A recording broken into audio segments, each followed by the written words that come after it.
What is going on, everybody? Welcome to the reveal of the number 3 team in my 2019 NFL Power Rankings with a deep dive into the New Orleans Saints. And welcome into the top 3. This Saints team has really had some heartbreak over the last 2 years. So really the narrative here, we know that this roster is incredible, and we know, frankly, off of the last 2 years, seeing how close this team has gotten, and then just getting really, frankly, incredibly unlucky in the playoffs. This is a team that can get to and win the Super Bowl. I don't think anyone's going to deny that. The question is, can they sustain that coming off multiple seasons of heartbreak with their quarterback now on the wrong side of 40?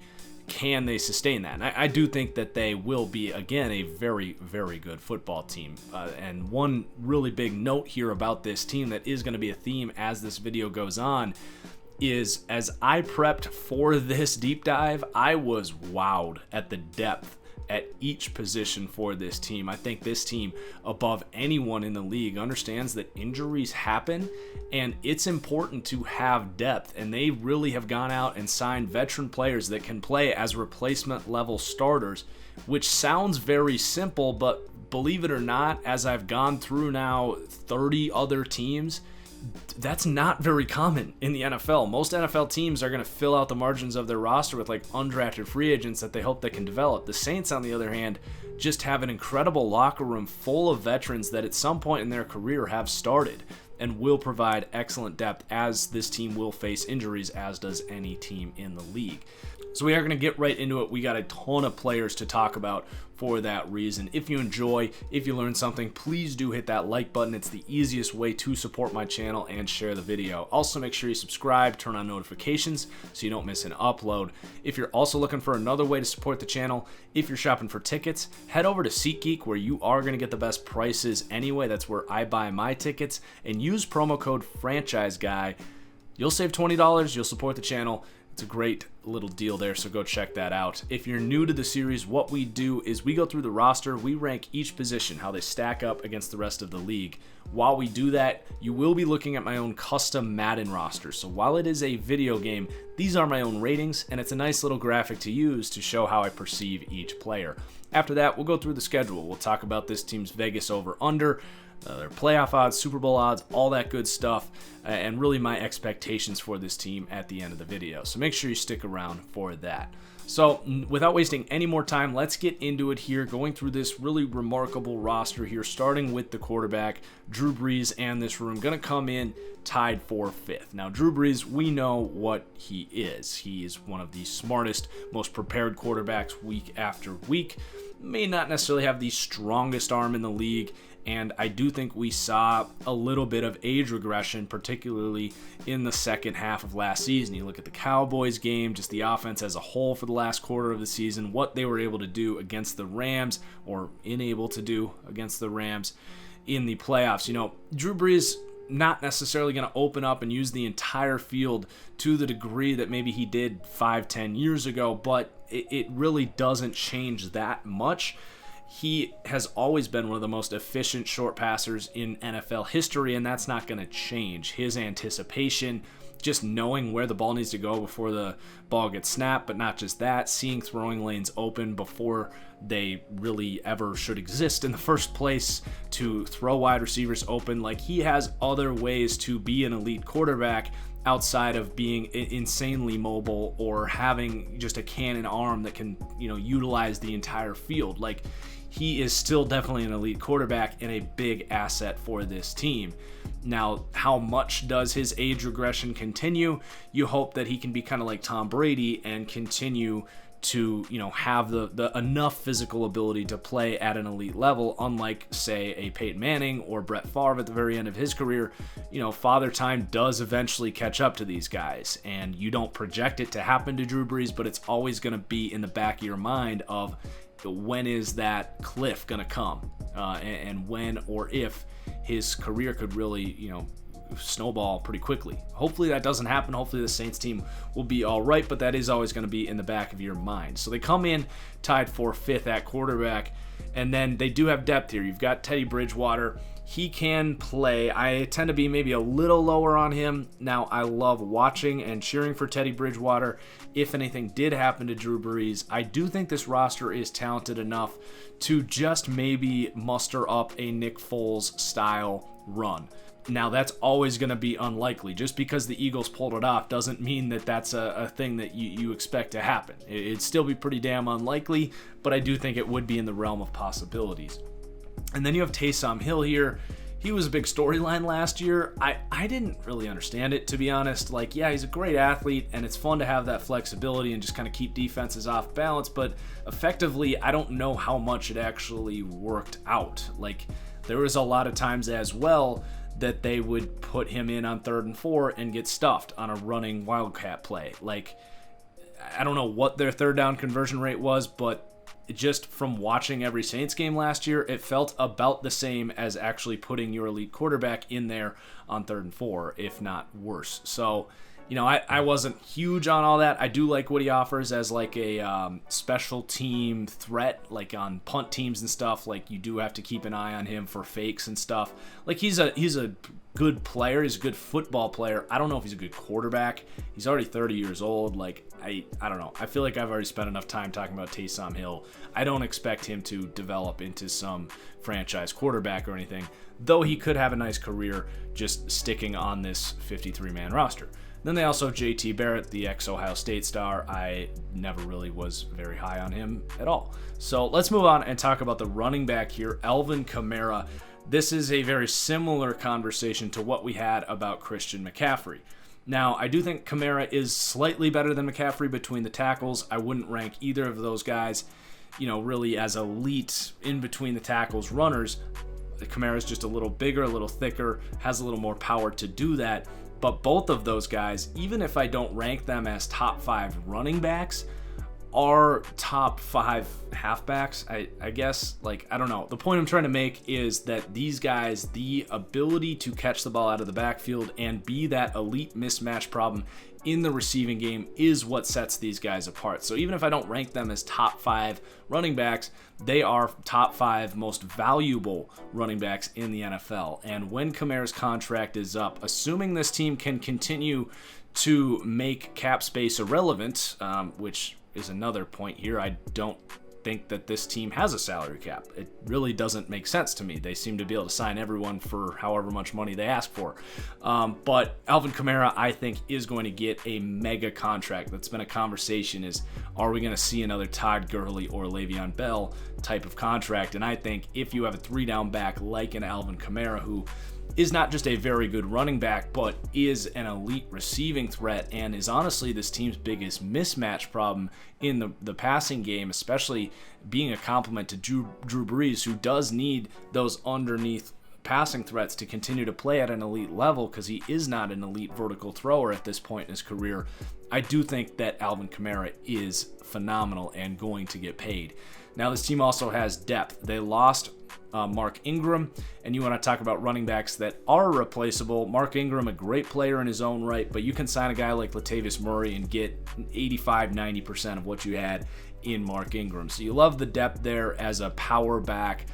He could come in and get like 10 touchdowns here. It really wouldn't surprise me at all. And then they also went out and signed Javorius Buck Allen, talented receiving back, not a star by any means, but if anything happened to Alvin Kamara, they would still have a pretty serviceable 1-2 punch there in Latavius Murray and Javorius Allen. That's a good recognition by this team to say, wait, Latavius Murray can't really catch the ball. If anything happened to Kamara, that's a big part of our offense. We need to make sure we have a guy that knows what he's doing right now because we're trying to win a Super Bowl right now. Then they got some developmental guys, Dwayne Washington, Matt Days, not very big on any of them.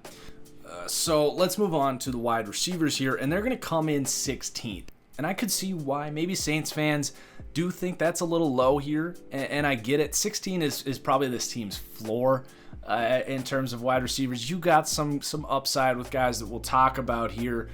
But really the thing here is I have some questions outside of Michael Thomas, who we know what he is. He's a true number one, has the size, route running, hands, run after the catch, consistency, everything you look for in a true number one. He's a top 10 wide receiver. No doubt about that. They got to get a contract done with him. But you could tell last year that this team was really kind of struggling to figure out who's going to be that number 2 option here, particularly in the short passing game, to have that, ability with Drew Brees. Because like we said, Drew Brees is not opening up the offense and throwing the ball deep all the time anymore. He really wants to focus on that short to intermediate passing game, really kind of nickel and dime you. And they don't have that option. They do have Ted Ginn here, who I still think is an underrated player in this league, was a big reason, in my opinion, of how Cam Newton was able to win an MVP because of how he opened up that offense. Really is one of the better separators down the field in the entire league, and I think his hands are underrated as well after really getting knocked for that at the start of his career. So you do have a deep threat there, and it's not that Drew Brees can't throw the ball deep anymore. It's just not necessarily his strength at this point. I would even go as far as saying that he's not an elite quarterback throwing the ball more than 20 yards anymore. But it's still something they can accomplish here with Ginn and Brees, and it's something that is going to keep defenses still on their heels having to defend that. And getting him back healthy should help some of those issues last year that we saw with this team needing that option outside of Michael Thomas. But after that, and still in the short game, because Ted Ginn is not a short game receiver, he is a true deep threat, I've got a lot of question marks. So you have Traquan Smith, a 3rd-round pick last year, had some big games last year, and then really kind of disappeared when, frankly, this team needed him the most. And I do think he's a reason we saw this team kind of struggle down the stretch a little more. He did not play well against Dallas. He did not play well against the Rams. When this team really needed Traquan Smith, he was not able to step up. He's still a young player. Now, I had a fit to a 6th-round grade on him. He's clearly better than that. He has the upside of a true number 2 wide receiver in this league, but he just needs to establish that consistency. He's still a young player, and he's definitely still a question mark. Other than that, you have Keith Kirkwood, was an undrafted player last year, showed some things, but not really a high upside player. I credit most of his success to Drew Brees and Sean Payton. He's like a wide receiver 4.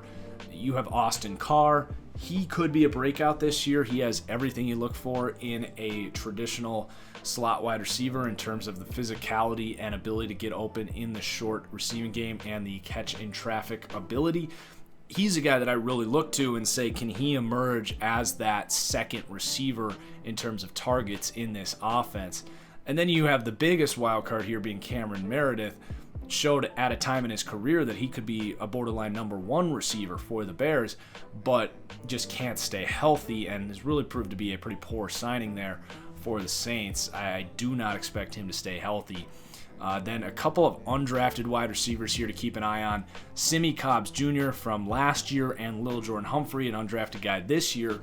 Just an interesting conversation. We talk about Sean Payton's ability to really get the most out of some random-ass players here, guys like Dan Arnold or Taysom Hill. Well, both Cobbs and Lil Jordan Humphrey, it does seem by having both of these guys in here in camp that Payton has a plan for these guys who are not fast enough to play wide receiver and are not big enough to play tight end. But we also saw a guy in Dan Arnold here last year at tight end who is just like these guys, but I do think Jordan Humphrey and Simmie Cobbs are more gifted athletes than Dan Arnold. So clearly a role in this offense that Sean Payton is looking to maybe even, develop even further as that sort of flex slot tight end wide receiver type of weapon. So do keep an eye on those guys if they make the team. And then at tight end, they did somehow manage to sign Jared Cook. Again, cap space is a myth here in New Orleans, and they are able to upgrade the tight end position pretty significantly. He's been one of the better tight ends for the last couple seasons, had a couple good years there in Oakland. He's going to be an added mismatch problem for this team and is certainly an upgrade for this offense. And his catch and run ability should be a nice asset in the short passing game as well. They have Josh Hill there, kind of whatever, and then Elise Mack as well, a 7th-round pick. He's fine. To me, his upside is like a CJ Uzomah, decent blocker, okay hands, like whatever for me, a backup tight end in my opinion. So 16th at wide receiver, I just have some question marks there. You love what you have in Michael Thomas. Jared Cook's a nice addition. You like Alvin Kamara. 16th is certainly no insult. I just don't consider this an elite group of weapons. They do have a couple really nice weapons, but I'd like to see a couple more guys emerge before I consider it an elite group. So let's move on to the offensive line here. Like we mentioned earlier, Teron Armstead was the most underrated player on this team, in my opinion. Not that anyone considers him a bad player, but to me, he should be in the same conversation with David Bakhtiari for the best left tackle in the NFL. Bach a little bit better as a pass blocker, Armstead a little better as a run blocker. So a matter of preference there. He is incredible. And then rounding out the best tackle duo in the NFL, Ryan Ramczyk, a first-round pick in 2017, has done nothing but get better since he got in the league. To find this player at the end of the first round has been a big reason, paired with a phenomenal draft class there with guys like Alvin Kamara, getting Michael Thomas in the second round the year before, Marshawn Lattimore, that 2017 class, Marcus Williams. That was an incredible draft class, but Ryan Ramczyk to me was the biggest surprise to find this caliber of a right tackle in the first round. So you have a cheap right tackle here, and you want to look down the road, like post Drew Brees era. This team has the foundation to really support a quarterback after Drew Brees and really have a foundation to develop that player.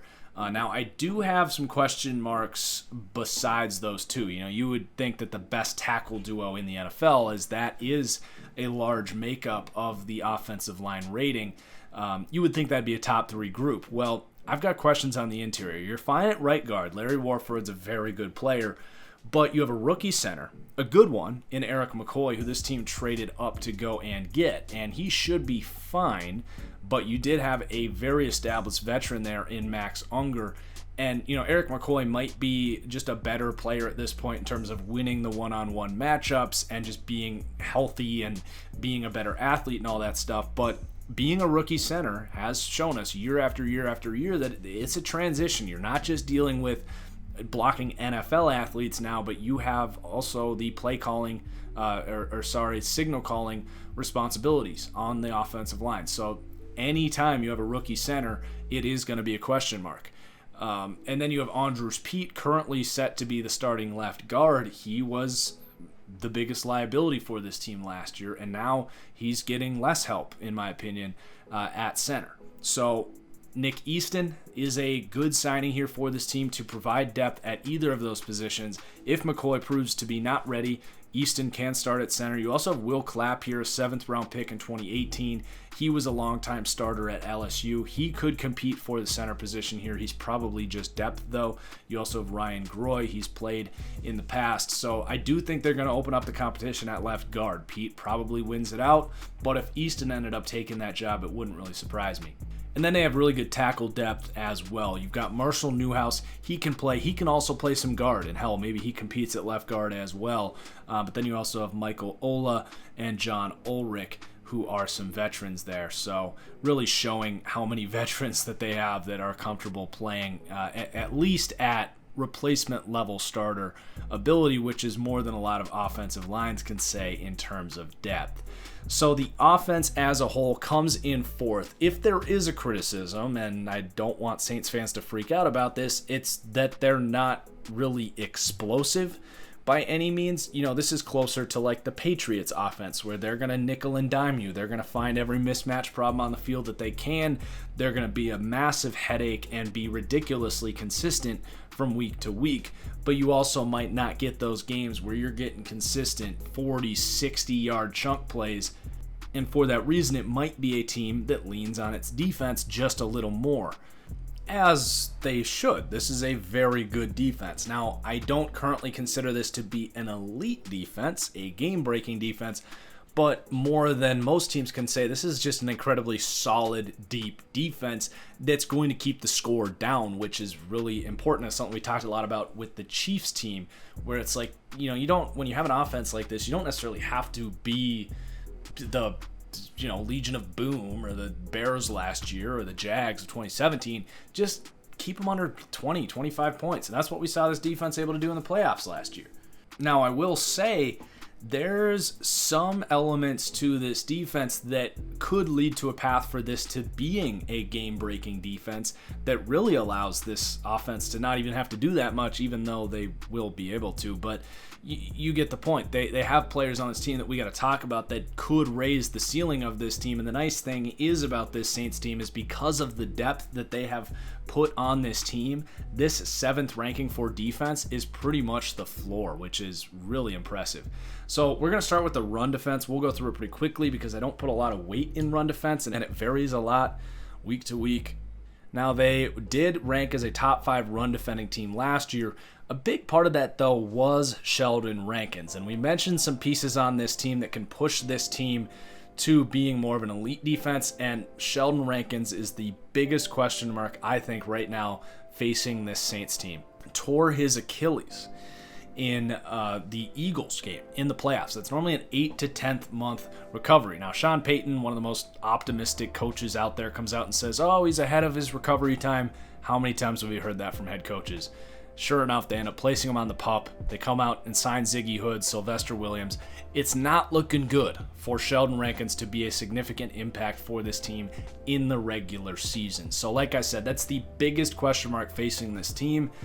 They do have the players here to play the run. David Onyemata, Ziggy Hood, Taylor Stallworth, a good undrafted free agent last year. And then they pick up Malcolm Brown because this team wanted to prove the point that you don't need to draft Dexter Lawrence in the first round. You can pay Malcolm Brown like $1 million to come in and be one of the best run defenders in the league. So they're going to be just fine against the run. They're very good on the edge against the run as well. Marcus Davenport was great there. Cameron Jordan, a bigger-bodied edge guy, fantastic against the run. So they'll be just fine, even without Sheldon Rankins, against the run. But in terms of the pass rush, this is, again, the biggest question mark here is what's the ceiling for this defense going to be? Is it going to be just this solid 7th-ranked defense? We mentioned that is the floor. But if this pass rush can get Marcus Davenport, a first-round pick last year, and Sheldon Rankins, coming off that Achilles injury, to play at high levels, and I'm not talking about, starting caliber levels, I'm talking about elite levels, then this could become a top 3 pass rush and a really elite defense. Now, you have Cameron Jordan. He's a top 10 pass rusher. He's a fantastic player. He's an elite edge rusher. And he's the reason I'm comfortable still listing this team at tied for 11th despite some question marks. Now, Marcus Davenport, first-round pick last year. You gave up your first-round pick in the 2019 draft to get him. He showed signs last year. Was not even a full-time starter because this team had Alex Okafor, who they're losing, by the way. They're going to ask Marcus Davenport to step into that full-time starting role. And he showed flashes last year. He had some really great games, but when this team needed him, he was nowhere to be found in the playoffs. He only had 2 pressures in the playoffs, 0 against the Rams. So I fully expect that he can play at a number 2 pass rush level. He's more than serviceable as a complement to Cameron Jordan. It's why this is the tied for 11th pass rush. But if you want to talk about can this team become an elite defense, which, again, they don't need necessarily, but it wouldn't hurt, Marcus Davenport has the upside to become a number 1 pass rusher, a high-end number 2 pass rusher. Something I'm not necessarily projecting because he's still pretty raw. He showed a lot of inconsistencies last year. I do think I'm a little lower on Marcus Davenport because I've heard a lot of Saints fans that seem to be incredibly high on him for things that I don't think he's shown yet. Obviously, the upside is there. The dude is a freak. But the other big question mark is Sheldon Rankins. Does he even play next year? Is he going to be healthy at all?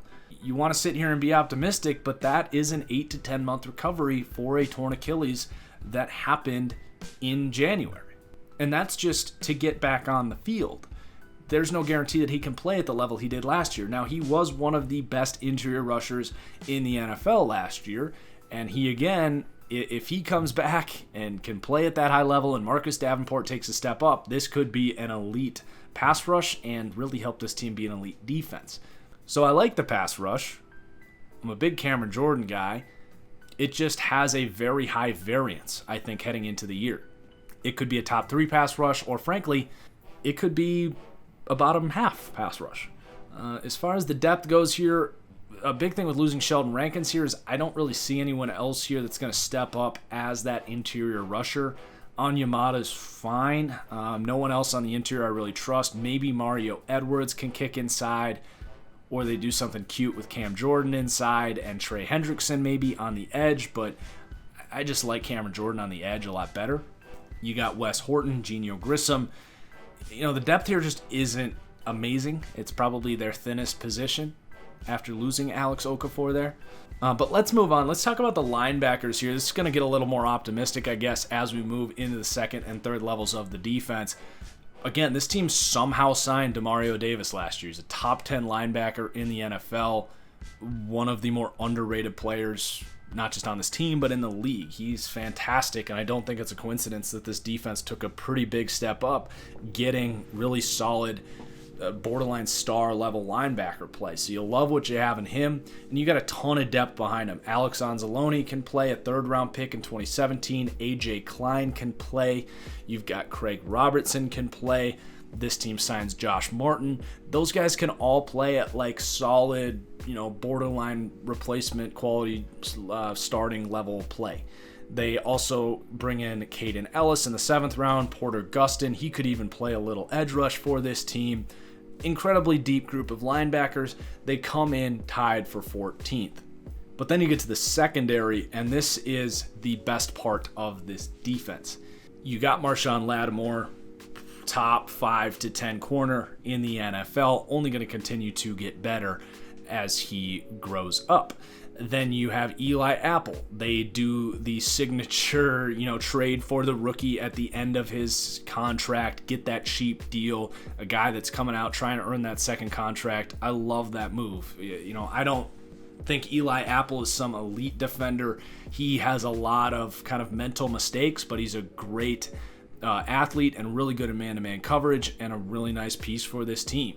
Someone that they felt they needed was that true number 2 corner. But the depth here at corner is just insulting. Ken Crawley, Justin Hardy, Kayvon Webster, PJ Williams. No team has the outside corner depth that the New Orleans Saints have. And their depth at nickel corner is also insulting. They get Patrick Robinson, another guy that they somehow magically signed last year, somehow created the cap space for him. Well, he's coming back off of injury. He didn't even play last year. He was the best nickel corner in 2017. That's going to be an upgrade. You also have PJ Williams can play in the nickel, but then they are somehow able to get Chauncey Gardner-Johnson in the 4th round. I had a first to a second round grade on him. He's a remarkable nickel defender. Good coverage skills, great short area quickness, has the ball skills, physical player. He'll come up and tackle, play run defense. I love Chauncey Gardner-Johnson, and he might not even play this year. You got Marcus Williams at safety, one of the better center fielder types in the league. You've got Von Bell, a very good box safety type. They draft Saquon Hampton in the 6th round. Chris Banjo there. It's a fantastic secondary. They have more depth in the secondary than any team in the NFL. And that is why the floor for this team is so high to me. Because you could have injuries in the secondary. You could have 2 or 3 injuries in the secondary. And they're still going to play at a starting caliber level at every position. So the defense as a whole, like we said, comes in 7th. As of right now, I classify this as a bend, don't break type of defense, a very good defense that a lot of playoff caliber teams wish they could have. I doubt that they can emerge as an elite defense, but it wouldn't take that much for Marcus Davenport to reach his ceiling and for Sheldon Rankins to come back healthy off of that Achilles. If that happens, it is going to elevate this probably into the top 5 for defense, if not the top 3. So the Saints are very unique in that they have a top 5 offense, just a top 10 offense and a top 10 defense in general. Very few teams in the league are this talented on both sides of the ball. So that is the, probably number one reason they come in here as the 3rd team in the NFL. So let's move on and talk about the schedule here. They got a lot of tough opponents this year. The first 4 games of the season are tough. They got Houston, at the Rams, at Seattle, Dallas. Now, this team can beat any team in the league. They got the quarterback play. They have the defense to travel. They have the offensive line to travel. They've got some mismatch problems to really attack you in any way. This team, it's really just about execution, and they can beat anyone in the league. But I do have them winning 11 games here. I've got them losing at the Rams, at Seattle, at Chicago, at Carolina, at Atlanta, with question marks with Carolina, Chicago, and the Rams, also with Dallas at home, who we saw was a bad matchup for this team, given Dallas's ability to cover in the short passing game with those linebackers. Now, this team has the upside. Just like we said, they can beat anyone. I could see this team going up to 14 wins. This is going to be a really good football team, as long as Drew Brees doesn't age regress.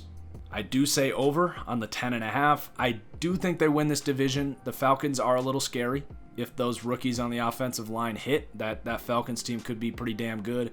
Panthers have some potential to them as well, but the Saints should be in pretty good shape to win the division. They've built this team so well prepared for adversity that it's going to be really hard for this team not to win the division. Now, they're plus 800 to win the Super Bowl. Probably about right. Again, we'll find out in not too long. A couple weeks, I'll have my official 2019 predictions all put together into one video. So we'll see. I'm pretty sure I picked this team to win the Super Bowl last year in that video. So we'll see where they come out this year. So if you enjoyed, please do hit that like button. Saints fans, love to hear from you guys in the comments where you think I'm right, where you think I'm wrong. Cheers as always, guys, and we'll see you for the next one. Peace out.